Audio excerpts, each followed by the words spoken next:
Gusto mo bang kakaiba ang bango ng CR mo? Yung tipong ayaw mo nang lumabas dahil sobrang bango nito. Ito ang bagay sa'yo, me. Kakaiba talaga. As in, di na problema ang space kasi pwede mo siyang idikit sa wall.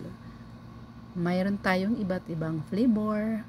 Take note mga me, may kasama na siyang pandikit at di lang siya pang CR, mga me, kasi pwede rin siyang pang kwarto or pang sasakyan. Kita mo yan?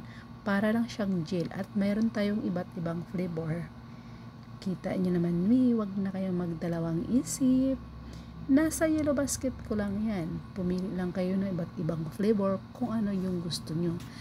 Ako kasi, mas gusto ko yung lemon flavor. Dahil doon ako sobrang nababanguhan. Kaya kung gusto mo rin nakakaiba ang amoy ng CR mo, click the yellow basket mga mi. Nasa yellow basket ko lang yan. Ayan lang. Bye!